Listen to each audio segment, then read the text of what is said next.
Mga kapuso, ginapahan numdum sa tanan nga kumahimo sa balay na lang anay magtiner. Ang pila naton kakapuso may mga diskarte kag kwela nga pamaagi samtang #Team Bahay Anay. Inigin tutukan ni Daryl Marie Sarmiento. Sa kangawas ng COVID-19, ginaabisuhan ng publiko nga stay-at-home na lang anay para malayo sa peligro. Gani ang mga #Team Bahay, wala man nagkakatulaan sang paandar. Kung sadto, wala sang tiyempo mag-ehersisyo. Subong nga stay-at-home kag wala sang ginakabisihan, sarang mugid matestingan nga mangin active man. Kaangay sang isa katuig nga si Chambi nga naga-exercise upod sa iya pamilya. Ang ini nga netizen, samtang nakapundo ang obra, halabirada, Zumba.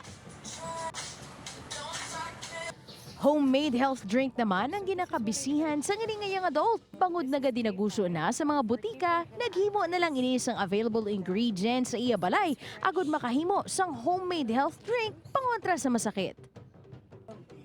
Kung pagkakwela lang pag-istoryahan, ang mga Pinoy hindi gid magpapierde sa sikat na social media app na Hook para hindi ma-bored. From this moment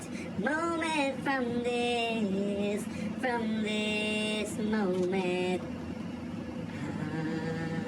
What I hoped would be impossible. Are, for adults only, samtang work from home, may gamay nga pang happy-happy. Pero pahanumdum lang nga drink moderately, kag siguraduhon nga mangin healthy.